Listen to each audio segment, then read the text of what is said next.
New chapter start करते हैं। Supply, copy निकालो, जस्ट लिखो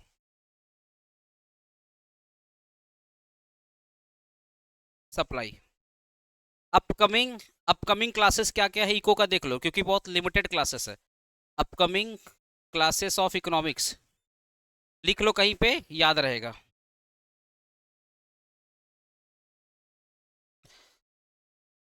एक चैप्टर हम लोग का बाकी है, सप्लाई के अलावा हमारा बाकी है थ्योरी ऑफ कंज्यूमर बिहेवियर। देखो ना, consumer behaviour, theory of consumer behaviour, ये चैप्टर बाकी है। इसमें हम लोग का दो पार्ट पढ़ना है। एक पार्ट हम लोग का पढ़ना है ट्रेडिशनल मेथड, जिसमें तुम लोग का फेमस क्वेश्चन बनता है law of diminishing marginal utility. और एक पार्ट आपका बनता है मॉडर्न मेथड, जिसमें हम लोग इंडिफरेंस कर पढ़ते हैं, है ना। एक होता है आपका मॉडर्न मेथड, जिसमें हम लोग क्या पढ़ेंगे, इंडिफरेंस कर, बजट लाइन, ये सब पढ़ेंगे, ठीक है। ये अपकमिंग क्लासेस होंगे इकोनॉमिक्स के, जिसे आपको पता होना चाहिए कि इकोनॉमिक्स में क्या क्या सिलेबस बाकी है, ठीक है। उसके बाद एक चैप्टर आपका बाकी है, chapter 1, that is called the basic concept of introduction to economics बोल के एक चैप्टर है। देखो तो chapter 1, introduction to economics, introduction to economics. इसका एक फेमस क्वेश्चन है जो एग्जाम में बहुत बहुत बार बार पूछता है, production possibility curve, production possibility curve, PPC, या इसी को फ्रंटायर कर्व बोलते हैं। कि एक प्रोड्यूसर कितने तरीके से किसी भी गुड्स को प्रोड्यूस कर सकता है, ठीक है ना। तो एक्चुअल में ये सबसे मैं लास्ट में पढ़ाऊंगा। तो प्रोडक्शन पॉसिबिलिटी देखो, ये लगेगा मुझे एक क्लास, कितना लगेगा, एक क्लास। ट्रेडिशनल मेथड भी मुझे लगेगा एक क्लास, मॉडर्न मेथड में एक या दो क्लास, डिपेंडिंग तुम जितना जल्दी समझ जाओ या जितना जल्दी मैं समझा दूं। ये दोनों तरफ से पॉसिबिलिटी हो सकता है। मैं समझा रहा हूं, तुम समझ नहीं पा रहे, हो सकता है मैं समझा ही नहीं पा रहा हूँ, ये भी हो सकता है। क्योंकि ये जो इसमें एक्चुअल में क्या होता है ना, कि एक इंडिफरेंस का जब हम लोग पढ़ते हैं ना, तो एक कॉन्सेप्ट आता है एमआरटी का, marginal rate of substitution. MRT क्या बोलते हैं, मार्जिनल रेट ऑफ सब्स्टिट्यूशन।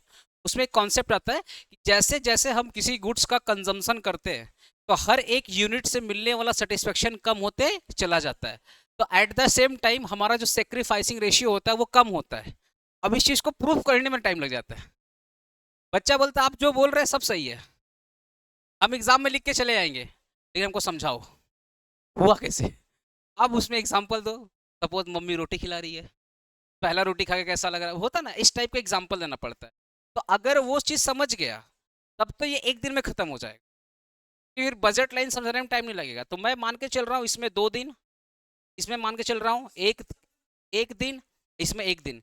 तो कितना क्लास होगा, आज का क्लास छोड़ दो, आज तो मैं सप्लाई खत्म कर, आज क्लास छोड़ो, 3 दिन लगेगा इसमें मैक्सिमम, लगेगा 4 दिन, 4 क्लास इस वीक में क्या करेंगे, खत्म कर देंगे। नेक्स्ट वीक से आपका क्या चालू हो जाएगा, अकाउंट्स। अकाउंट्स में हम लोग पहले स्टार्ट करेंगे सिंगल एंट्री, क्योंकि मैंने एनपीओ फाइनल अकाउंट करा दिया। सिंगल एंट्री के बाद क्या चालू करेंगे, सेल्फ बैलेंसिंग, उसके बाद रेक्टिफिकेशन ऑफ एरर, ठीक है। तो आप देखिए डेप्रिसिएशन, अच्छा rectification of PVDD, single entry, self balancing, rectification of error, PVDD, ये 4 चैप्टर कंप्लीट करने के बाद फिर हम लोग चेक करेंगे क्या क्या बाकी है। क्या बाकी है, आपका थ्योरी पोर्शन बाकी। तो थ्योरी पोर्शन को थोड़ा सा साइड रखेंगे, फिर अपने पीपीएम और ईडी चालू करेंगे, क्योंकि आपका डेप्रिसिएशन 10 मार्क्स। एनपीओ ध्यान सुनना, NPO, single entry, self balancing, final account. सुनो, NPO, single entry, self balancing, final account, 4 chapter है ना। 4 में से 3 आएगा, चारों चैप्टर 3 करना रहेगा। वो 45 नंबर का, 15-15 का, कितना हो गया, 55। डेप्रिसिएशन 10 और ये 45, कितना हो गया, 55। रेक्टिफिकेशन ऑफ एरर भी आएगा 5 नंबर, 10 नंबर का, 5 नंबर मैक्स में पकड़, रेक्टिफिकेशन ऑफ एरर बोल, ठीक है, कितना हो गया, 65, ठीक है। अब उसमें इन्वेंट्री, जो इन्वेंट्री वैल्यूएशन है वो भी 5 या 10 आ जाता है, ठीक है। तो आप अगर 65 मार्क्स कर लेते हो, वही बता रहा हूँ, अगर तुम 65 मार्क्स कर लेते हो तो बचेगा थ्योरी पोर्शन। थ्योरी पोर्शन थोड़ा सा ब्रेक करके फिर मैं चालू करूंगा। और जब पीपीएम ईडी खत्म हो जाएगा, तब तक आपका इको का एग्जाम भी चालू रहेगा, ठीक है। और बीच में हम लोग पूरा होल सिलेबस क्या करेंगे, इको भी करेंगे। तो जनवरी वाला जो मंथ रहेगा ना, ऑलमोस्ट हम लोग थ्योरी वाले पोर्शन पर रहेंगे, क्योंकि अप टू दिसंबर हम लोग का प्रैक्टिकल कंप्लीट हो जाएगा। तब तक प्रैक्टिकल प्रैक्टिस करो, फिर हम लोग चालू करेंगे। अब इसे मैं फाइनल अकाउंट जब करवाऊंगा ना, तो फाइनल अकाउंट का हम लोग लाइव आके करेंगे। अब इसे मान लो फाइनल अकाउंट का मुझे 2010 से लेकर 2024 करवाना है, 14 साल का फाइनल अकाउंट करवाना है। तो मैं एक दिन में कितना फाइनल अकाउंट करा पाऊंगा? 3 4 5 करा पाऊंगा। बाकी फाइनल अकाउंट का मैं सोल्यूशन बता दूंगा कि इस एडजस्टमेंट सोल्यूशन क्या होगा, इसका एडजस्टमेंट। 5 क्वेश्चन करने के बाद दिमाग में बैठ जाता है। ऐसे कर करें। चलो मैं सप्लाई चालू करता हूँ। सप्लाई, सबसे पहले सप्लाई की बात करते हैं। सप्लाई होता क्या है, सुन। सप्लाई, तुम लोग को डिमांड पढ़ाया था मैंने, डिमांड पढ़ाया था ना। डिमांड में एक चीज देखो ध्यान से। डिमांड में एक चीज था, एक मिनट में साउंड का कम हो गया, आ गया संबित, बार कम हो जा रहा। सप्लाई की बात करता हूँ तुम लोग को मैं साइड बाय साइड। डिमांड, कोई बता सकता है डिमांड में हम लोग एक डिमांड करने के लिए मैंने 6 चीज बताया था। एक क्वांटिटी का, एक प्रोडक्ट का डिमांड अगर होगा तो 6 चीज होना चाहिए, तभी डिमांड पॉसिबल, अदरवाइज पॉसिबल नहीं है। पढ़ाया था ना। पहले क्या पढ़ाया था? प्राइस ऑफ द, अरे सॉरी, पहले क्या पढ़ा था? डिजायर, डिजायर या वांट। क्योंकि एक्चुअल में ना, एक्चुअल में यहाँ पे वांट की बात हो रही है, क्योंकि डिजायर का मतलब क्या होता है? इच्छा। वांट का मतलब होता है जिस जिस इच्छा को पूरा करने के लिए तुम मेहनत करते हो, दैट इज कॉल्ड वांट्स। तो यहाँ पे क्या वांट्स की बात हो, ठीक है। दूसरा क्या था यहाँ पे?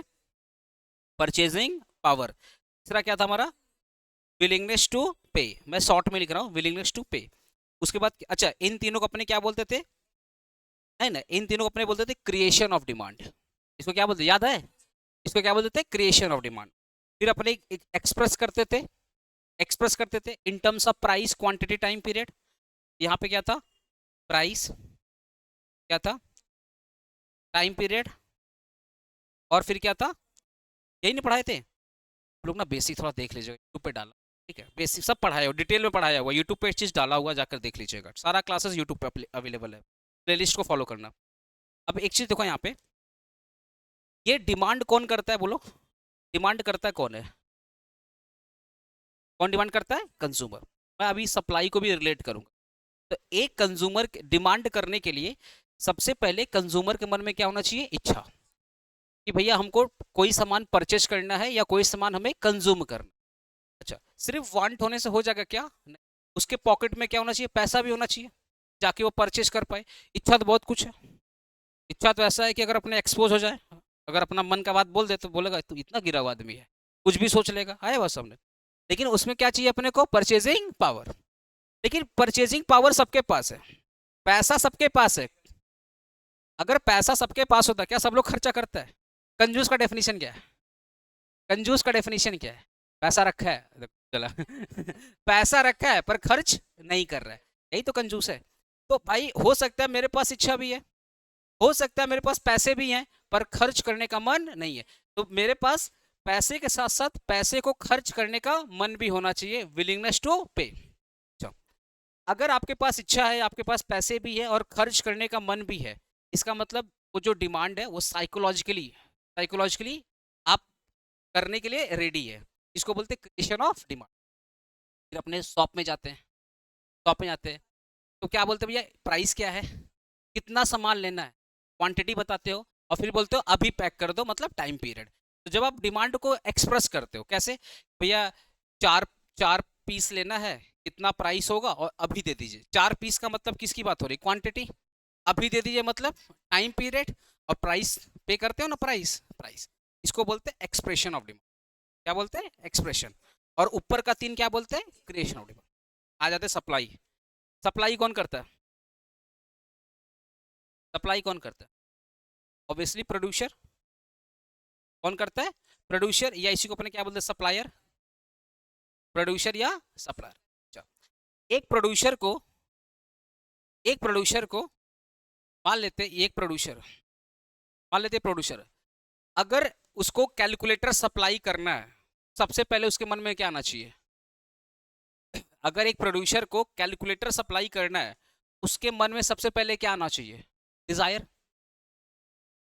अरे तुमको कोई बिजनेस चालू करना या किसी चीज को बनाना है, तो तुम्हारे मन में पहले इच्छा तो होना चाहिए। हर एक चीज का ट्रिगर पॉइंट क्या होता है? हर एक चीज का ट्रिगर पॉइंट क्या होता है? डिजायर है। अब बोलोगे सर मेरा पढ़ाई करने का मन नहीं था, लेकिन तुम्हारे माँ बाप का मन, तभी तो मार के भेजे जा पढ़ाई कर। को पता है कि वो नहीं कर पाए तो उनको क्या क्या प्रॉब्लम फेस करना पड़ा, दैट इज वाई वो सोचते कि आपको वो प्रॉब्लम फेस ना हो। ऐसा मत देखना कि वो गलत कर रहे थे, नहीं है। इस दुनिया में तो उनसे सही इंसान तो कोई हो ही नहीं सकता। हम का टीचर अल्लाह माँ बाप, इन दोनों सच बता रहे, इन दोनों से टीचर मतलब सच में टीचर की तरह, आउटी वाला टीचर नहीं। टीचर का डेफिनेशन बहुत, छोड़ो मेरा, हमको मत तुम लोग मानना टीचर।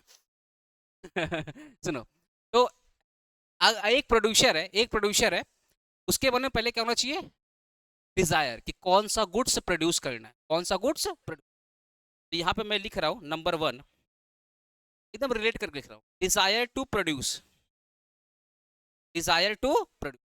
भाई कौन सा गुड्स प्रोड्यूस करना है, ऐसी प्रोड्यूस हो जाएगा, ऐसी प्रोड्यूस हो जाएगा। उसके पास क्या होना चाहिए? पैसा होना चाहिए, तभी तो प्रोड्यूस कर पाएगा। तो एटलीस्ट उसको क्या चाहिए? मैं सिंपल बोलूं, कैपिटल चाहिए ना। सिंपल क्या चाहिए उसके? कैपिटल। अगर कैपिटल नहीं है, लैंड लेबर कैपिटल, याद है ना, land labour capital entrepreneur skill, अगर उसके पास फैक्टर्स ऑफ प्रोडक्शन नहीं होंगे, क्या वो प्रोड्यूस कर पाएगा? तो उसको क्या चाहिए? Factors of production. तो एक्चुअल में ये capital is a one one part of factors of production. तुम लोग ना इसके सामने लिखते ना फैक्टर्स ऑफ प्रोडक्शन,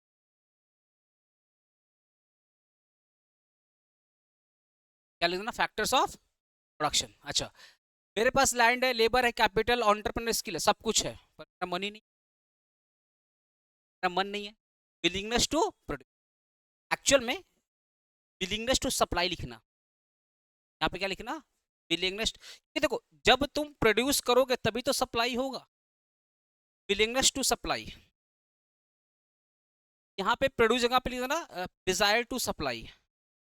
अरे जहां जहां प्रोड्यूस है ना, वहां पे स्लैश करके क्या लिखना? सप्लाई। क्योंकि जब तक प्रोडक्शन नहीं होगा तब तक सप्लाई नहीं होगा।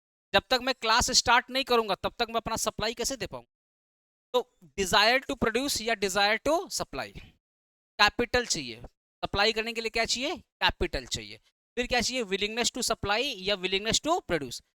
मेरे पास फैक्टर्स ऑफ प्रोडक्शन भी है, मेरे पास डिजायर भी है, और मैं रेडी भी हूं, मैं रेडी भी हूं कि मैं प्रोडक्ट सप्लाई करूंगा, मैं रेडी भी हूं प्रोडक्ट सप्लाई करूंगा। अब जो प्रोडक्ट मैं सप्लाई कर रहा हूं उसका एक पर्टिकुलर प्राइस होगा। अरे मैं ये कैलकुलेटर मार्केट में सप्लाई कर रहा हूँ, फ्री में सप्लाई कर दूंगा, सोशल सर्विस करने आया है, इसका क्या करूंगा? एक प्राइस चार्ज करूंगा। तो चौथा लिखो, इसी को बोलते हैं सप्लाई प्राइस। क्या बोलते हैं? Supply price. पांचवा, पांचवा सप्लाई प्राइस। जो भी प्रोडक्ट मैं सप्लाई करूंगा या जो भी सर्विस में सप्लाई, प्राइस हो। उसके बाद क्या है? जो भी मैं सप्लाई करूंगा इसकी क्वांटिटी, कि मैं एक इस कैलकुलेटर कितना यूनिट सप्लाई किया, 500 यूनिट, 1000 यूनिट या 2000, एक क्वांटिटी होगा, उस क्वांटिटी में मैं सप्लाई करूंगा। देखो quantity of supply, of supply, और 6 नंबर, कब सप्लाई करने का क्या होगा? टाइम पीरियड, इस मंथ सप्लाई करूंगा या नेक्स्ट मंथ सप्लाई। नेक्स्ट क्या होगा हमारा? Time period of supply, time period. ठीक है, मुझे जस्ट बताना, इकोनॉमिक्स में मैं सप्लाई कर चुका हूं या सप्लाई करने के बारे में सोच रहा हूं?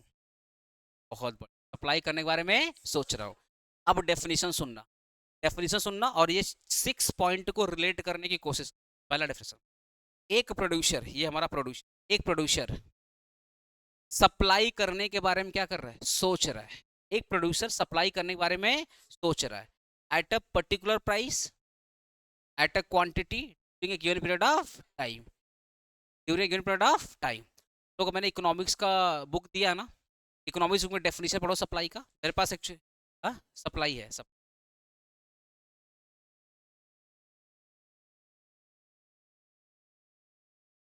डिमांड के बाद देखो तो,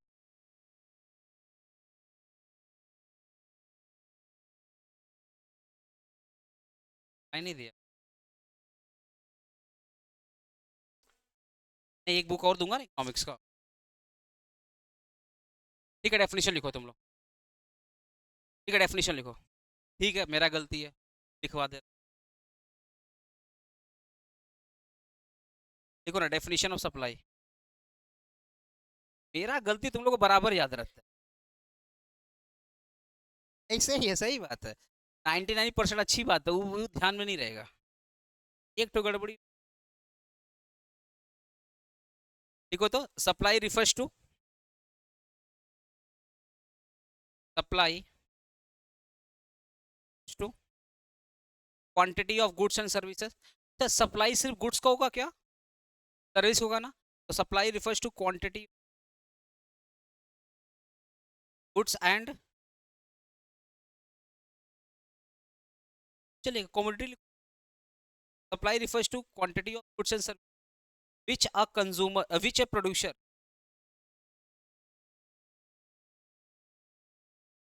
willing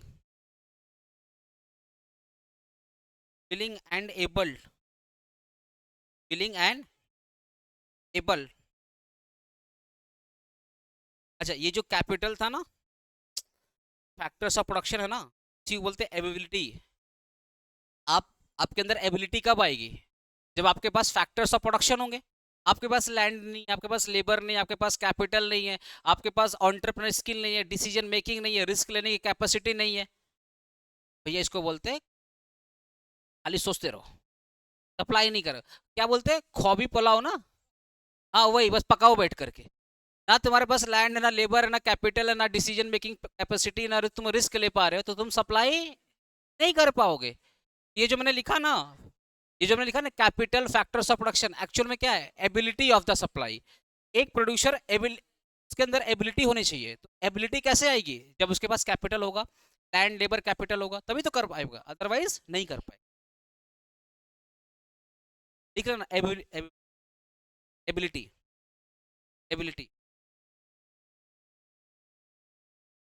ability of supply, just ability लिख देना, ability of supply refers to quantity of goods and services which a producer willing and able to produce। Produce लिख दो या सप्लाई लिख दो, बातें की है। बस जब तक प्रोडक्शन नहीं होगा तब तक सप्लाई नहीं होगा। Willing and able to supply at a certain price, certain मतलब प्राइस होगा ना, at a certain price during a given period of, during a given period.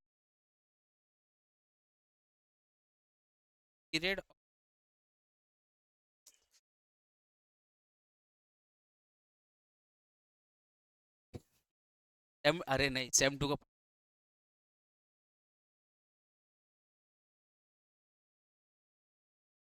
Pass parent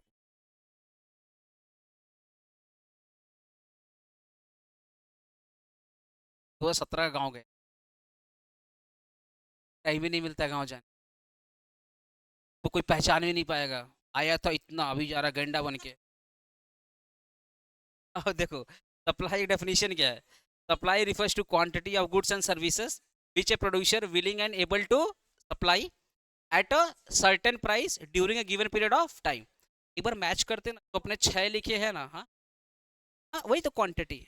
एक quantity, quantity, willingness, ability, match कर रहा है ना। Quantity, willingness, ability, price, time period. Time period 5 match किया, बोले सर डिजायर नहीं, वो hidden है। वो क्या है? हिडन है। ठीक है ना? तो आपको एक प्रोड्यूसर अगर किसी भी गुड्स का सप्लाई करना चाहता है, तो उसके अंदर ये 6 चीज होना चाहिए। पहला, सप्लाई करने के लिए इच्छा होना चाहिए। उसके अंदर एबिलिटी होना चाहिए कि भैया वो सप्लाई कर पाएगा या नहीं कर पाएगा। एबिलिटी कैसे आएगा? जब उसके पास क्या होंगे? Factors of production. साथ ही साथ एबिलिटी भी है, इच्छा भी है, सर एबिलिटी भी है और इच्छा भी है, लेकिन विलिंगनेस भी होना चाहिए। विलिंगनेस मतलब सच में सप्लाई करना चाहता है, सच में वो मेहनत करना चाहता है। तुम्हारे अंदर भी एबिलिटी है 6-7 घंटा पढ़ने का, इच्छा भी है, अंदर से आता नहीं है, तो उसको बोलते हैं विलिंगनेस। वो तुम्हारे अंदर है ही नहीं। ठीक है, उसके बाद जब वो सप्लाई करेगा, जब वो सप्लाई करेगा तो क्या, कैसे करेगा? ऐसे ही ले जाओ, मेहरबान कदरदान गोडाउन खुला है, ले जाओ, नहीं। एक प्राइस डिसाइड करेगा, एक टाइम पीरियड डिसाइड करेगा, और एक क्या डिसाइड करेगा? क्वांटिटी। कितने क्वांटिटी में, कितने प्राइस में, और किस समय वो मार्केट में सप्लाई करेगा।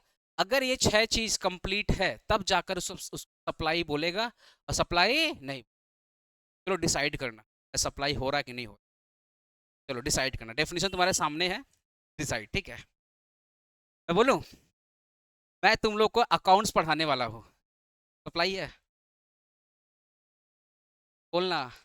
तुम लोग इमोशनल मत हो जाना कि आप बोलते हैं तो ठीक ठाक कर देते हैं, वो अलग बात, थोड़ा लेट करते हैं पर कर देते हैं। तो इमोशनल मत हो जाना, मैं जस्ट बोल रहा हूँ मैं अकाउंट्स पढ़ाने वाला हूँ। क्या सप्लाई है? नहीं है? इज्जत का बात है। कैसे नहीं सप्लाई है? बता दो तुम लोग बता दो सप्लाई कैसे नहीं है।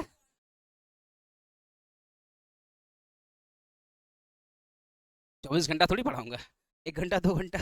चलो बताओ, या क्लास, कितना क्लास में अकाउंट्स, जैसा भी देखो ना, अपकमिंग क्लास बताया ना, 4 क्लास में इकोनॉमिक्स खत्म हो जाएगा, वैसे दैट इज कॉल्ड। मैं तुम लोग को अकाउंट्स पढ़ाने वाला, क्या ये सप्लाई है? इतना इमोशनल नहीं, ठीक है। हम तुम्हारे अच्छे टीचर हो सकते हैं, गलत है, सप्लाई नहीं है। कब पढ़ाऊंगा बताया? कब पढ़ाई बताया? कितने क्लास लगेगा बताया? नहीं बताया। तो टाइम पीरियड मिसिंग है। हाँ सुनो ना, नहीं इच्छा भी है। सुनो, मैं सिर्फ दो चीज, अरे सुन ना, मैं 2 चीज नहीं बताया, टाइम पीरियड नहीं बताया, मैं कब पढ़ाऊंगा और कितने क्लास में कंप्लीट करूंगा। तो क्वांटिटी मिसिंग है और टाइम पीरियड मिसिंग है, ठीक है ना? बाकी ये सब है, बाकी मैं पैसा ले चुका हूँ। सर, अपना सर्विस का पैसा ले चुका हूँ। ठीक है। डिजायर आया हुआ सामने, फिर क्या है कैपिटल, और उसके बाद क्या है विलिंगनेस टू सप्लाई। समझ गया ना? ये तुम लोग का पैसा बाकी है क्या किसी का? तो भी कर देना। अच्छा, किसी के मन है कि डबल पैसा, इतना भी मतलब, तुमको तुमको मेरा गरीबी देखा दया नहीं आ रहा है?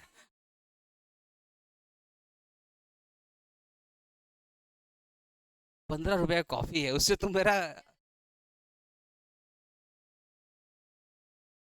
ऐसे मैंने एक बार सेम 5 में बोला, तुम लोग मेरा गरीब दया नहीं आता, बोला आपको जैसा गरीब बनना है। ठीक है, चलो चलो, क्या हुआ, ठीक है ना सर? नहीं नहीं, अगर किसी को लगे कि आपका मेहनत डबल हो रहा है तो पैसे भी डबल, अकाउंट खाली है, ठीक। अच्छा अच्छा। अरे हम डिस्काउंट बढ़ा रहे हैं भाई, ऑफलाइन का फीस मेरा 4,000 लिटरली बता रहा हूँ। अगर तुम्हारा कोई दीदी भैया कोई पढ़ा होगा तो बार पूछ लेना, वो 4,000 दे के पढ़ा है, झूठ नहीं बोल रहा हूँ, 50% डिस्काउंट पढ़ा रहा हूँ। सीसीएफ में पूरा प्राइस हाफ है। रीजन क्या है ना, किस, हाँ हाँ, यूट्यूब में फ्री में पढ़ा रहे हैं। हाँ, प्रमोशन हो रही है भाई, किसी भी बिजनेस के लिए।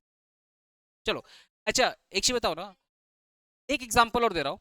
सुनो ना, मैं दिसंबर मंथ में क्लासेस लूंगा, अकाउंट्स का क्लासेस लूंगा, क्या ये सप्लाई है? इस टाइम पीरियड बताया, क्या टाइम क्वांटिटी बताया? नहीं। अच्छा, मैं एक चीज बता रहा हूँ, मैं एक एग्जांपल और दे रहा हूँ। मैं मैराथन कराने वाला हूँ, क्या ये सप्लाई है? एक्चुअल में पता है बोलने का मतलब क्या है कि जब सप्लाई तभी बोलोगे जब ये 6 चीज होना चाहिए। पहला, सर आपके बातों से डिजायर तो समझ में आ रहा है, पर आपके अंदर वो एबिलिटी है या नहीं है? अच्छा, मैं मैराथन करा सकता हूँ, एबिलिटी है, इतना तो पता होगा, है ना? डिजायर भी है, अच्छा, विलिंगनेस भी है, मन है। हम पता है 6 महीना नहीं पढ़ाएगा, पर मैराथन की तरह तुम ज्यादा मेहनत करो, एग्जाम टाइम तो ज्यादा मेहनत कर दूँ, ठीक है। अच्छा, क्या प्राइस है मेरा? अच्छा, मैराथन फ्री ऑफ कॉस्ट का था। क्वांटिटी, क्वांटिटी, क्वांटिटी क्या है? क्वांटिटी रहता है 6-7 घंटे का क्लास रहता है मैराथन का, और टाइम पीरियड मैंने नहीं बताया, टाइम पीरियड मैंने नहीं बताया। लेकिन अगर मेरे बातों से ये लगे कि मैं दिसंबर मंथ में, वो इकोनॉमिक्स के बारे में बताया था कि मैं दिसंबर मंथ में फर्स्ट वीक में या सेकंड, इकोनॉमिक्स का फुल सिलेबस मैराथन कराऊंगा, लगभग 6 से 7 8 घंटे 10 घंटे लग सकते हैं, तो लगभग मैंने सब कुछ क्लियर कर दिया, टाइम बता दिया, क्वांटिटी बता दिया, और ये बता दिया मैं फुल सिलेबस कंप्लीट कराऊंगा, और आप लोग यूट्यूब या सेंटर में आके कर सकते हो। मेरी बातों से लग रहा है कि ये काम होगा, सप्लाई होगा। तो कंप्लीट सेंस निकलना चाहिए, जब कंप्लीट सेंस निकलता तो सप्लाई हो जाएगा। हाँ, बुक देंगे। नेक्स्ट, नेक्स्ट करते सप्लाई फंक्शन।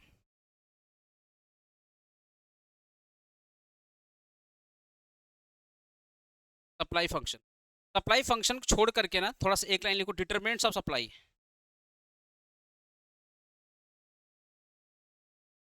सप्लाई फंक्शन छोड़ के लिखना, डिटरमिनेंट्स ऑफ सप्लाई। सप्लाई किन किन चीजों पर डिटर करती है? पहला, price of the goods, price of the commodity. फटाफट लिखना, प्राइस ऑफ द कमोडिटी। देखना इसमें, अगर किसी गुड्स की प्राइस ज्यादा है, अगर किसी गुड्स की प्राइस ज्यादा है या किसी गुड्स की प्राइस इन हो रही है, तो सप्लायर को क्या लगता है कि प्राइसेस बढ़ रही हैं, प्राइसेस क्या आ रही हैं, बढ़ रही है, अभी मौका है प्रॉफिट कमाने। वो क्या करता है, सप्लाई बढ़ा देता है। लॉ ऑफ सप्लाई पढ़ा होगा, हाई प्राइस पर हाई सप्लाई। तो अगर प्राइसेस बढ़ती हैं तो प्रोड्यूसर को क्या लगता है कि प्राइस बढ़ रहा है, सप्लाई भी बढ़ा दो, ज्यादा सप्लाई करूंगा तो प्रॉफिट भी ज्यादा है। इस केस में सप्लाई भी क्या होगा, ज्यादा।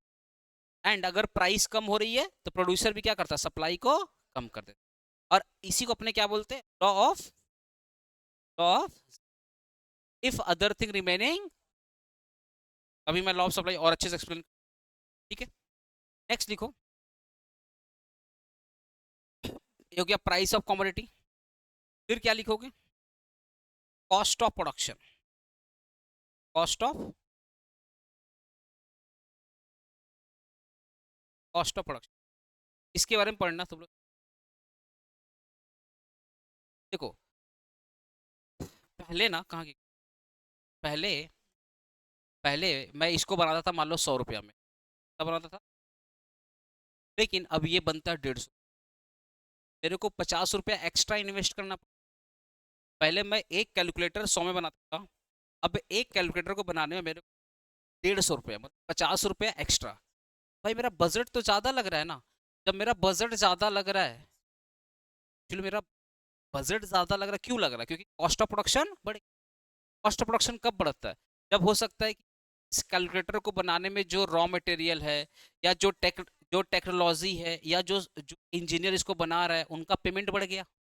अगर रॉ मटेरियल का दाम बढ़ गया, इंजीनियर का पेमेंट बढ़ गया, जो टेक्नोलॉजी था उसकी प्राइस बढ़ गई, तो ऑब्वियसली इसका कॉस्ट ऑफ मेकिंग भी क्या होगा, बढ़ेगा। 100 रुपया में पहले बनता था, अभी कितना बनता था, 150 रुपया। तो 50 रुपया पर यूनिट, एक यूनिट में मुझे एक्स्ट्रा 50 रुपया डालना है। अब सोचो मैं अगर 1000 यूनिट बनाऊंगा, तो 1000 × 50 कर लो, कितना होगा, 50,000। क्या सारे प्रोड्यूसर के पास एक्स्ट्रा 50,000 पड़ा हुआ है क्या? इस केस में वो लोग क्या बोलेंगे, भाई पहले मैं कार बनाता था, तब तब कितना कॉस्ट ऑफ मेकिंग था, 100 रुपया, लेकिन अभी कॉस्ट ऑफ मेकिंग कितना हो गया, 150। अब मैं 1000 नहीं बना पाऊंगा, क्योंकि मेरा बजट तो फेल हो रहा है, तो मैं कम बनाऊंगा। इसलिए जब भी कॉस्ट ऑफ प्रोडक्शन बढ़ता है, जब भी कॉस्ट ऑफ प्रोडक्शन बढ़ता है, सप्लाई क्या होती है, कम हो जाती है। जब भी कॉस्ट ऑफ प्रोडक्शन बढ़ता है, सप्लाई क्या होती है, कम हो जाती है। उल्टा सोचो, अगर मुझे रॉ मटेरियल सस्ता मिल गया, लेबर सस्ता मिल गया, तो मैं प्रोडक्शन क्या करूंगा, क्योंकि सेम बजट में, बजट तो मेरा सेम ही रहेगा, पर रॉ मटेरियल सस्ता हो गया, लेबर सस्ता हो गया, तो मैं सेम बजट में जितना ज़्यादा हो सके मैं प्रोड्यूस करने की कोशिश करूंगा। तो सेम बजट में मैं ज़्यादा प्रोड्यूस करूँ। अगर कॉस्ट ऑफ प्रोडक्शन लो होगा तो सप्लाई क्या होगा। नेक्स्ट लिखो,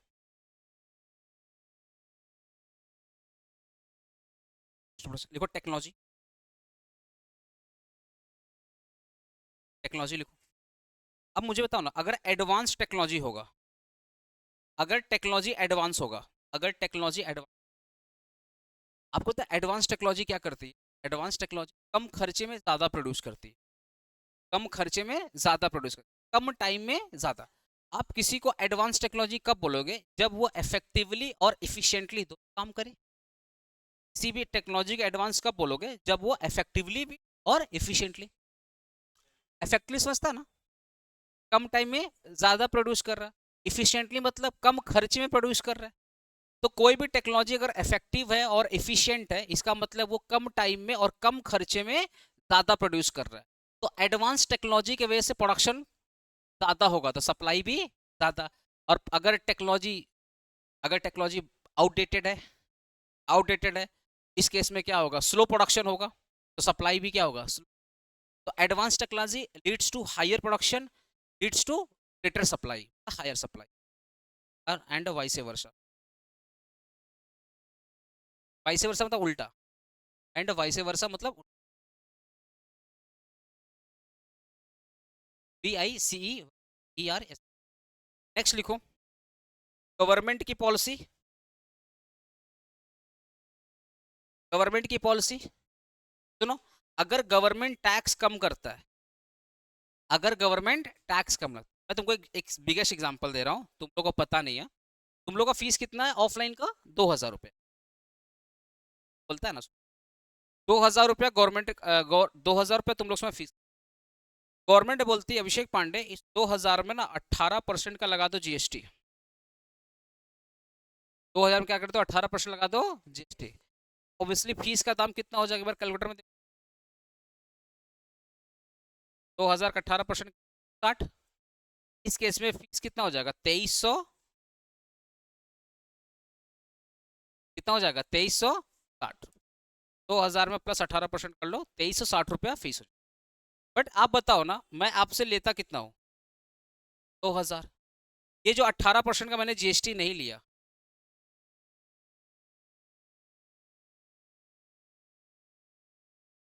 हाँ बोलिए। अच्छा अच्छा। ऑफ मिल जाएगा शाम तक। एमकॉम का क्लास। ठीक। अच्छा ठीक है, शाम तक हो, सब मिल जाएगा।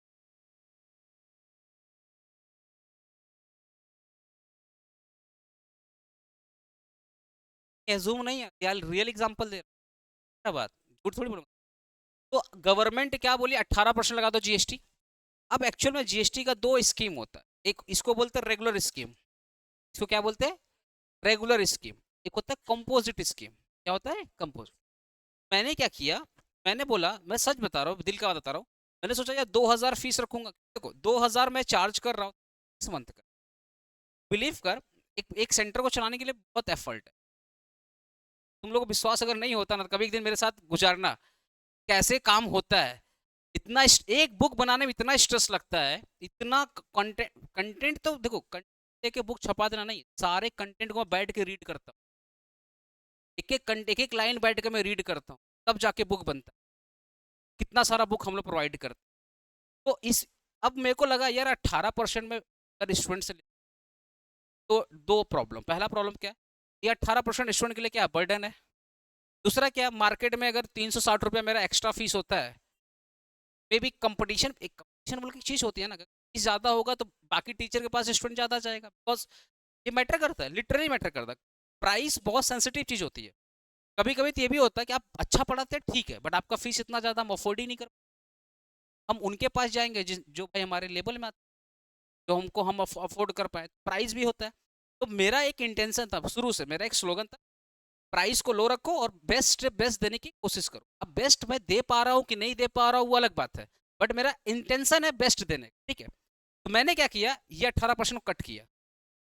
अब देखो मैंने क्या किया, ये बोला भाई ये रेगुलर स्कीम मैं नहीं लूंगा, तो मैंने क्या किया, कंपोजिशन स्कीम लिया। क्या लिया? कंपोजिशन स्कीम लिया। अब कंपोजिशन स्कीम का मतलब क्या हो गया कि अब मुझे ना, हाँ कंपोजिशन स्कीम में मुझे क्या करना पड़ेगा, 6% अपने पॉकेट से देना पड़ेगा। अगर मैं 18% लेता तो मैं आपसे लेता और गवर्नमेंट को दे देता। इसमें ना आपका फायदा और ना मेरा। मैं ये होता ना, एक हाथ से लेता 18%, एक हाथ से, दूसरे हाथ से गवर्नमेंट को दे देता। मुझे क्या है, मुझे कुछ दिक्कत नहीं है, मैं आपसे लेता और गवर्नमेंट को दे देता। लेकिन मैंने क्या अप्लाई किया, कंपोजिट अप्लाई। इसके पीछे बेनिफिट क्या हो कंपोजिट, ये जो 2000 मैं कमा रहा हूँ ना, ये मेरा टर्नओवर का पार्ट। तो जो भी मेरा टर्नओवर हुआ उस पर 6% का जीएसटी मैं अपने पॉकेट से दे रहा हूँ, क्योंकि जीएसटी का बर्डन पड़ता है कंज्यूमर के ऊपर में। लेकिन ये जो कंपोजिट स्कीम है, इसका बर्डन पड़ रहा मेरे, तो वो जो भी मेरा फीस कलेक्शन होता है ना, उसका 6% मैं गवर्नमेंट को देता हूँ जीएसटी। अब इसमें बेनिफिट क्या हो गया, प्राइस तो 2000 है, 6% मेरे पॉकेट से जा रहा है। प्राइस तो क्या हो गई, स्टेबल हो गई। प्राइस क्या हो गई, स्टेबल हो गई। स्टूडेंट को भी लग रहा प्राइस क्या अफोर्डेबल भी है, और जो मेरा कंपटेटिव एडवांटेज है वो भी मुझे मिलेगा। एक एक मिनिमम प्राइस पर अच्छा क्लासेस आपको प्रोवाइड किया। तो सेम चीज ये तो मैं कर सकता हूँ। रीजन क्या है, क्योंकि कंपोजिट स्कीम आप तभी तक अप्लाई कर सकते हैं जब तक आपका टर्नओवर 50 लाख है, in case of service, service दे रहा हूं ना, और 1.5 करोड़ है, डेढ़ करोड़ है up to goods and service, up to goods, तो 1.5 करोड़ गुड्स केस में, और सर्विस के केस में कितना है, 50 लाख। अब अगर आप लोग का प्यार आशीर्वाद अगर रहा, 50 लाख के ऊपर अगर टर्नओवर चला गया, तब तो वो रेगुलर स्कीम में मैं आ जाऊंगा, क्योंकि ये 50 लाख के नीचे का टर्नओवर रहेगा तब तक मैं 6% अप्लाई करूंगा। जैसे ही मेरा टर्नओवर 50 के ऊपर चला गया तो मैं आ जाऊंगा रेगुलर स्कीम में, तब मेरे पास कोई ऑप्शन ही नहीं रहे।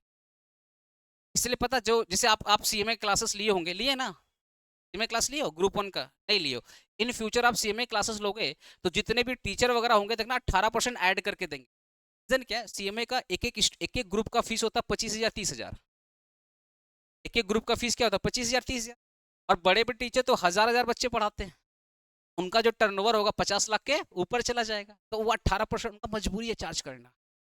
इसलिए बहुत सारे टीचर ने गवर्नमेंट को क्या कर रहे, स्टूडेंट को 18% करो। ऐसे देश में एजुकेशन पे जीएसटी है।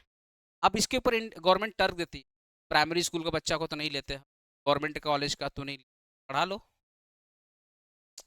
अगर अच्छे से गवर्नमेंट स्कूल चल रहा है, अच्छे से गवर्नमेंट कॉलेज चल रहा है, प्राइवेट ट्यूशन क्यों ले? हाँ, तो आप सर्विस अच्छे नहीं दे रहे, गवर्नमेंट का अपना पॉइंट ऑफ व्यू, बाकी लोग का। तो अब देखो प्रॉब्लम मेरे तरफ आ रही है। अब यही सोचो मेरा टर्नओवर अगर 50 लाख के ऊपर चला गया, तब तो मेरा मजबूरी हो जाएगा। तब मैं क्या करूँगा, उसे 2,000 में 18% ऐड करके मेरा फीस कितना हो जाएगा, 2300। उसे डिस्काउंट मांगे हम दे ही नहीं पाएंगे, हम उसे डिस्काउंट अगर तुम मांगे हम दे, समझ रहे मेरा बात, इसमें हम कुछ नहीं कर पाएगा, ये तब मेरे आउट ऑफ कंट्रोल वाला बात हो जाएगा। फिर नहीं तो फिर वही बोले चोरी चमारी करो, कच्चा पक्का करो, जो लोग करते हैं, वही फिर वाला हिसाब हो जाए। तो अब एक के लिए 50 लाख बहुत बड़ी बात, लेकिन सोचो बड़े बड़े बिजनेसमैन, करोड़ों का टर्नओवर, वो तो 18% लगा रहे हैं। अब 18% लगा रहे हैं, तो मान लो एक प्रोडक्ट है 1,000 रुपया का, मान लेते एक प्रोडक्ट है 1,000 रुपया का, इस पर मान लो 18% लग गया, कितना हो गया, 1,180 रुपया। अब गवर्नमेंट बोलती नहीं नहीं, 18% हमारा पेट नहीं, अब हम लगाएंगे 28%, कितना लगाएंगे, 28%, तो 1,000 में 28% कितना, 280, 1,280 हो जाएगा। जैसे ही 1,280 हो गया, प्रोडक्ट का प्राइस क्या हो गया, ज़्यादा। जब प्रोडक्ट का प्राइस ज़्यादा हो जाएगा तो कंज्यूमर क्या करेगा, डिमांड भी तो कम कर देगा, और जैसे ही कंज्यूमर डिमांड कम कर देगा, सप्लाई भी कम हो जाए। इसलिए गवर्नमेंट की जो पॉलिसी होती है बहुत मैटर करती है। गवर्नमेंट की पॉलिसी क्या करती है, अगर गवर्नमेंट टैक्स को कम कर देता, ये देखो बाइक सस्ता हो गया, अभी बाइक सस्ता हो, हाँ बाइक वगैरह भी सस्ता हो गया, तभी देखो फायदा है, क्योंकि बाइक सस्ता हो गया, सब अफोर्ड कर पाएंगे। जो बाइक मैंने ली, उसमें पता है कितना बेनिफिट, 25,000 का प्राइस ड्रॉप हो गया। मैं लिया 2,40,000 का, मैं कितने में लिया, 2,40,000 का, सब कुछ एसेसरी करके। अभी वो मिल रहा है कितना, 2,10,000 2,05,000 मिल रहा है, 35,000 बाइक सस्ता हो, बहुत मैटर करता है। ऐसा नहीं पता कुछ लेने वाला, ये सब बहुत मैटर करता है। तो एक भी प्रोड्यूसर को तकलीफ कब हो जाती है, जब टैक्स बढ़ जाता है। तो अगर वहीं पे टैक्स कम हो गया तो रॉ मटेरियल सस्ता, सब कुछ, हर चीज में तो टैक्स लगा है ना, हर चीज में क्या लगा, टैक्स लगा। अगर गवर्नमेंट टैक्स को कम कर देती तो ओवरऑल हमारा जो कॉस्ट ऑफ प्रोडक्शन है वो क्या होता है, कम हो जाता है। और जब कॉस्ट ऑफ प्रोडक्शन कम हो जाता है तो सप्लाई, अगर हमारा टैक्स कम हो गया तो कॉस्ट ऑफ प्रोडक्शन भी कम हो गया, और जब कॉस्ट ऑफ प्रोडक्शन कम हो गया तो सप्लाई क्या हो गया, सप्लाई क्या हो गया, समझ गया। और उल्टा कर लो ना इसका, समझ गया ना, तो लिखो वाई से वर्षा लिख लेना। नेक्स्ट बताओ, एक बताओ, 5 पॉइंट बता देंगे, एक बताओ।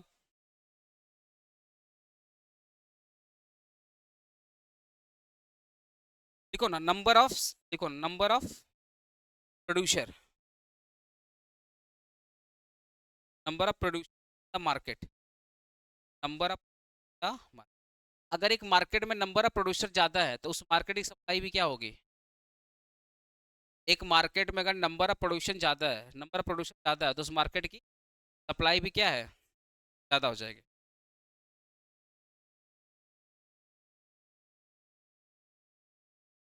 नेक्स्ट लिखो, एक लिखो होल्डिंग, होल्डिंग समझता, होल्डिंग क्या होता है, होल्डिंग छुपा के रखना। तो कभी सुना है हल्ला वल्ला सुना है आलू खत्म हो गया मार्केट में? कभी इसको ये तो शॉर्ट टर्म होता है होल्डिंग, ये भी इम्पैक्ट करता सप्लाई को। अचानक से ना ये जितने प्रोड्यूसर है इनको आना पैसा, देख रहे हैं बहुत दिन से सेम प्राइस चल रहा है, वो क्या करते हैं जो कोल्ड स्टोर होता है, कोल्ड स्टोर, तो मान लो पोटैटो था, आलू, आलू को कोल्ड स्टोर में रख लिए, मार्केट में हल्ला मचा दिए, आलू खत्म हो गया, आलू खत्म हो गया, मार्केट में आलू नहीं है। तो जैसे हमारे घर वाले को पता चलता है कि आलू नहीं है, तो अगर घर पे 5 kg आता है तो 2-3 kg 4 kg या 5 kg एक्स्ट्रा बढ़ा कर आ जाएगा, और प्राइस भी क्या हो जाता है, बढ़ जाता है। तो होल्डिंग की वजह से क्या होता है, होल्डिंग की वजह से क्या होता है, सप्लाई कम हो जाती है, सप्लाई क्या हो जाती है, कम हो जाती है। तो सप्लाई कम हो जाती है तो लोगों को दिमाग में बैठा दिया जाता है कि अभी आलू मिल रहा है, हो सकता है 2 हफ्ता आलू नहीं मिले, तो लोग एक्स्ट्रा परचेज कर लेते हैं और प्राइस भी क्या हो जाती है, बढ़ जाती है। इसके सब प्राइस भी क्या होती है, होल्डिंग। और ये शॉर्ट टर्म है, शॉर्ट टर्म फिनोमेना, ये भी ये एबनॉर्मल सिचुएशन। भी तो सप्लाई, ये भी तो सप्लाई को इम्पैक्ट करता है कि जानबूझ के सप्लाई, डिटरमिनेंट मतलब सप्लाई किन की जो चीज़ों पर डिपेंड करती है, होल्डिंग का मतलब जानबूझ के सप्लाई कम कर, प्रॉफिट कमाने के। तो होल्डिंग कर दिया मतलब जानबूझ के सप्लाई को रोक दिया, प्राइस क्या हो गया, बढ़ गया, प्रॉफिट कम। हाँ, नंबर ऑफ प्रोड्यूसर, अगर एक मार्केट में नंबर ऑफ प्रोड्यूसर क्या होंगे ज़्यादा, तो मार्केट की सप्लाई भी क्या होगी, ज़्यादा। और नंबर ऑफ प्रोड्यूसर अगर कम होगा तो सप्लाई भी क्या होगी। साथ लिख लो, नेचुरल फैक्टर्स, नेचुरल फैक्टर्स। अच्छा, नेचुरल फैक्टर्स का मतलब, नेचुरल फैक्टर्स का, अगर एग्जाम्पल दो, अगर बोलो ना अर्थक्वेक आ गया, बाढ़ आ गई, भूकंप आ गया, सूखा पड़ गया, नेचुरल, जिसको नेचुरल क्लैमिटीज बोलते हैं, मान लो जिस फैक्ट्री में बन रहा था वहां पे बाढ़ आ गया, पानी फैक्ट्री के अंदर आ गया, पूरा का पूरा माल क्या हो गया, खराब हो गया। अगर वहीं पे भूकंप आ गया तो फैक्ट्री खराब हो गई। जितने भी नेचुरल क्लैमिटीज हैं सप्लाई को कम कर, आप हो जाएगा। जितने भी नेचुरल क्लैमिटीज वगैरह है अगर ये इंक्रीज जाते हैं, मार्केट में ओवरऑल सप्लाई क्या होती है, कम हो जाती है। कोरोना क्या था, अरे कोरोना दीदी भैया क्या थे, यही तो थे नेचुरल कैलेमिटीज, आए पूरा का पूरा वर्ल्ड थप गया, कितना लोग का जॉब चला गया, क्या तो सप्लाई पूरी क्या हो गई थी, डाउन हो गई।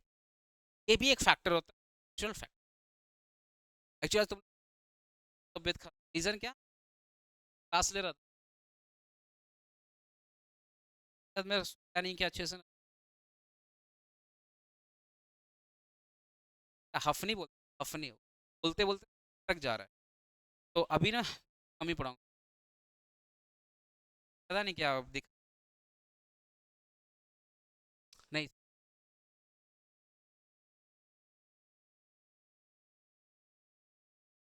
आते नहीं, क्या वेस्ट हो रहा है। ठीक है, तो हाँ थोड़ा सा जाऊंगा, तो अभी ना मैं कल तुम लोग को बुला के सप्लाई, ठीक नहीं लग रहा मेरे को। देखो तन्या बोल रही थी क्लास क्यों रखे हो,